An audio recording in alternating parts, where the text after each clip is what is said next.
And there you have it, folks. This is it. WEIBO versus MRC. We're far into this match right now, and the pressure is on for MRC to catch up in points.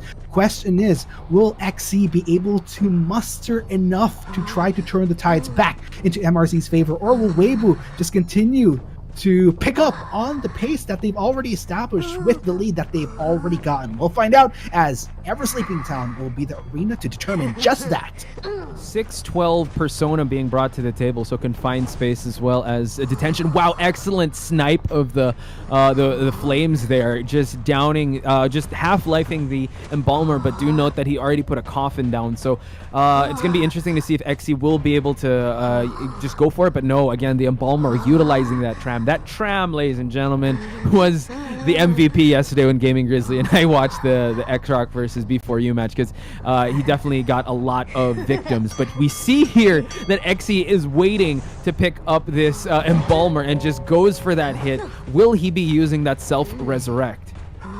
Yeah, has the opportunity, and okay, interesting enough, we'll be maximizing that a little early on, but you know what, very much well understood. And you know what, XC is already on the case, instantly makes the transition, not wanting to have any moment whatsoever for Huiyi to breathe, and the chase continue. Portal will come in. Yeah, portals again would be so good in just distancing themselves from this hunter. XC already traversing his way halfway across the map, but these restful roads would definitely help XC really close out that distance that this embalmer is getting. And look at this, the flame being utilized for that speed boost, gets the hit, and no more coffin for this embalmer. Yes, and here you have it. Wei going to be sent very much easily towards a Rocketeer, just right behind the hunter, in which case Ad is in the vicinity to maybe try to at least get away from the area. Don't want to stay within XC, as of course Gravedigger will be on duty already to try to go for the rescue. Just waiting for the optimal time. And oh my gosh, that was an excellent sequence there. Did you see that flame and flame snipe as well as the hit? This is what we're talking about. XC's Axe Boy has done the work, and he just stuffed that rescue, and it's looking pretty good on the side of XC, but he can't rest on the gas just yet. Yeah, and this is turning out really tricky for WEIBO, in which case looks like XC really got his bearings going into this one, losing out on a survivor super early on. Although at the same time, you also have to take note of the progress here. At least 2 have already been popped, so it's decent faring for WEIBO. It's just that losing out on Comrade this early on is definitely going to be tricky, and XC already nailing his second survivor to a rocket chair. This is just a huge build-up for MRC's hunter. We've seen this happen before when it came to the first round. Oh, gets the stun. How WEIBO is able to just go with the flow in terms of how the matches turn out, especially in the first half. And we see Blue now utilizing that shovel just to extend his kite over here at the corner house to move towards some pallets. But excellent save there on the side of Tang. He's going to be just in the vicinity if this Gravekeeper can't last. And oh, did you see that? Tried to go for that stun, but unfortunately, XC was able to snipe out that Gravekeeper. He is down now, and Tang will eat another hit in the process. It's looking pretty good on XC so far, but let's see if he can maintain this momentum. Yeah, it's really starting to build up, in which case, but WEIBO, they're trying to roll with the punches as much as possible, making sure to, even with the pressure on them, not allow these ciphers to go to a complete ult. However, at this point in time, with how the ball is rolling, it's taken a considerably slower pace, since the rotations are forcing them in a position where they have to respond for these rescues, try to keep these numbers up, because they don't want to drop whatever lead they were able to establish from the second part of this match. But man, tried going for that rescue, but Blue again just sorry, the XC was just able to down Blue, and now 2 survivors remaining, 2 ciphers as well, and teleport being used. XC does not want it to push for late game, and you see that the priest is already utilizing the structure here of Ever Sleeping Town to try to gain as much distance as possible. Watch out for that flame snipe. Gonna use it just to get that speed buff, changing target because Tang is the one that is injured.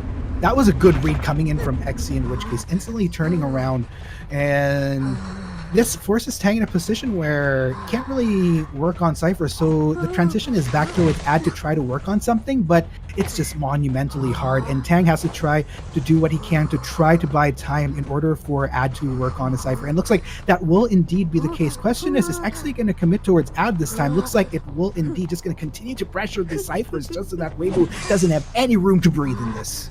Yeah, it was great. It's great back and forth prioritization by XC, knowing that all right, the forward is going to go to an area that I don't want to kite in, especially when knowing that the priestess is pushing those ciphers. One is already primed, by the way, so they're doing a great job to buy the attention, and you see that the syringe is being used by that forward.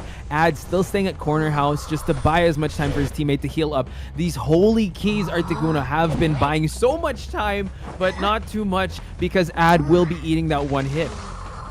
Indeed, and Tang, oh man, this is, at this point in time, it's XC just needing to make sure to play patient enough to a point where he exhausts anything and everything from WEIBO, in which wow! point, oof. That snipe of the flame was so good. Just the timing. He knew he was going to try to go juke in corner house, but then he just saw him, and now one survivor remaining.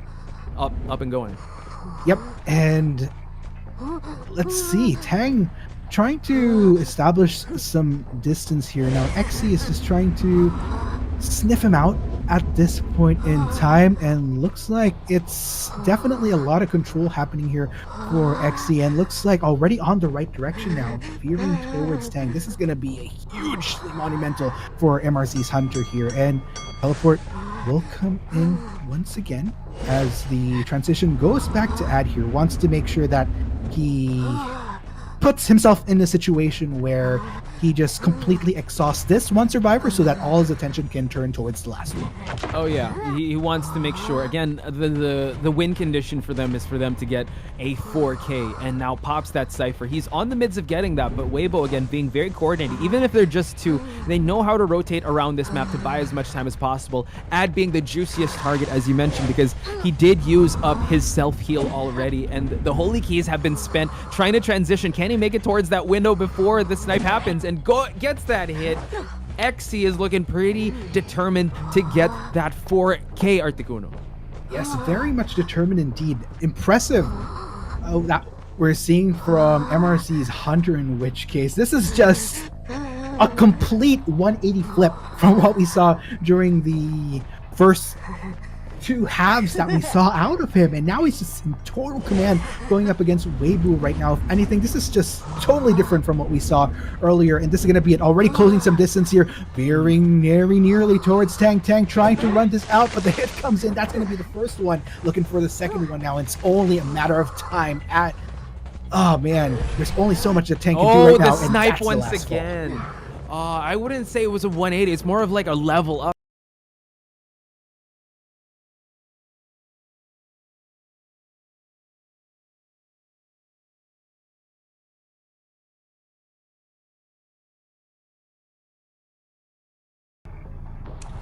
D spawning over at the graveyard. Again, has to be very proactive to find the most optimal target here. Now rotating to the center, avoiding that train, going to the corner house, still trying to see who would be the most. And looking at the personas here, D carrying trump card as well as detention. So definitely a known and gold strategy of this Dream Witch. So now sets his sight on this Explorer. Wow, this is a really good start here for D, in which case, like we said, he just has a wealth of options here. And in all fairness, an Explorer, not a bad way to go. However, there is still that question of this mechanic running amok, meaning there isn't going to be... Well, then again, that's the beauty of having two decoders. You're not going to be slowing down any time whatsoever as far as the progress you'll have on these ciphers. So it's going to have to be double time for D right now. Yeah, and carrying Blink. So interesting that we've always seen Dreamwood Patroller, but he really wants to down these survivors. Now he sees that the Explorer is in this situation where the pallet's being dropped. Is he going to use Blink right away? Oh, and he does! Excellent timing on that skill. Yes, and there you go. The pickup will come in. No time wasted whatsoever. Good start here for D, in which case. But then again, we also have to pay attention towards the progress on these ciphers, three of which are already making a good pace. But wow, finds the second decoder. D, excellent stuff. And now shifting his attention towards this mechanic while still defending this Cypher. Already got the hit on the mechanic, so that's a victory on its own. But then this mechanic again, he adds an extra body here for him to worry about while this mechanic is being charged. Can pilot that doll, eats the Gravekeeper, he eats the hit, saves the Explorer, but then the Tide Turner will extend his life just a little bit. D now looking to leech more survivors. Yes, and gosh, looking at this is gonna have to be MRC. They have to keep themselves in check here. 3 members already which have taken damage, and take note, there has been a little bit of a slowdown on the progress of those ciphers. Gosh. Oh man, so look at that. So now we see a downed, 2 down people, but look at that weirdo coming in with that save, that stun. The Gravekeeper is the one that is down. We still see a saved Explorer now, so shifting his attention. 4 ciphers remaining, 1 about to be popped, so it's still a back and forth, but the dungeon could be a game changer here for King C here. Gravekeeper and, Gravekeeper here in basement is definitely going to be a tough save if anyone's going to make one. Yes, and oh man, really brilliant proactivity coming in from Ooh, but Weirdo going for that stun, getting that save once again. Tide Turner, and look at that, using that shovel just to safeguard his exit towards the basement. The proactivity from MRC is definitely something to highlight.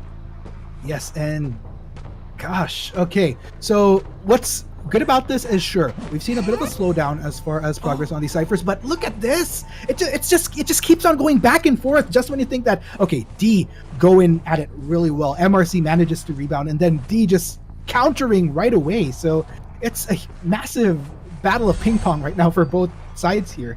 But this is definitely giving room for MRC to breathe. You see that they are all healing up. They know that this is another time for the Explorer to be on that rocket chair. And we see that they are definitely playing to the ebbs and flows of this match, especially with the pace of a Dream Witch. He knows that the Dream Witch can't do chip damage, so definitely playing smart here.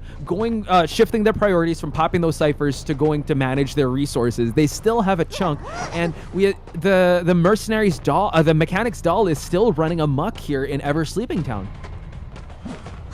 Yes, and oh man, these blinks just coming in back and forth with much success, by the way. It's like every single blink that we're seeing those far almost guarantees a land target, and Haya is down once again.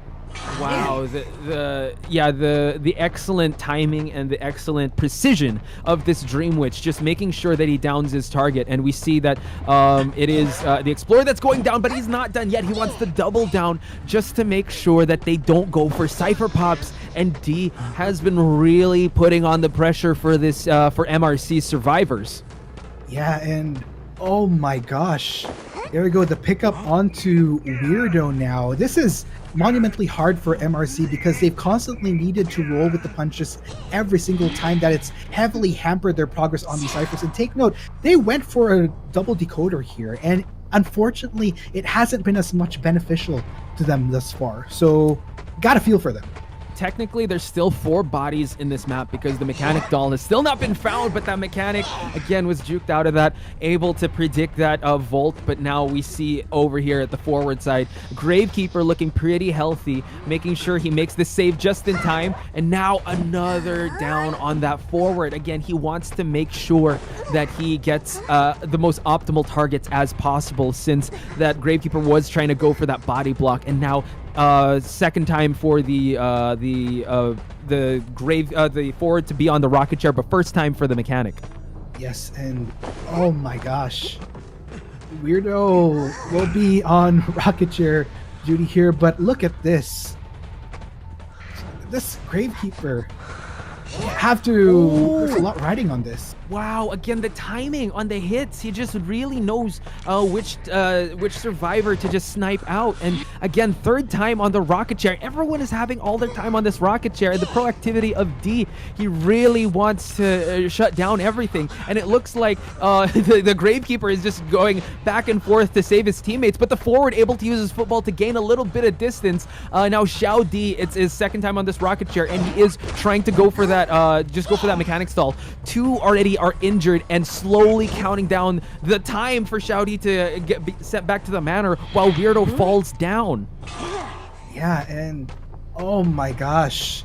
This is just proven to be crazy for MRC. Every single time we pan over to this hunter, it's like somebody goes down not more than 30 seconds each moment. D has just been in total command of this game. And at this point in time, like we said, MRC, they need to go for the halves, but I'm not going to lie, it is proving to be very difficult right now. Oh yeah, especially with King C now being in the rocket chair. We can try to go for that dungeon, yeah, especially that dungeon late game, but WEirdo being sniped out here. One more hit would do it for him to fall down, and D is not content with just having 3 survivors. He wants to get the 4K. He wants to get the 5 points for them.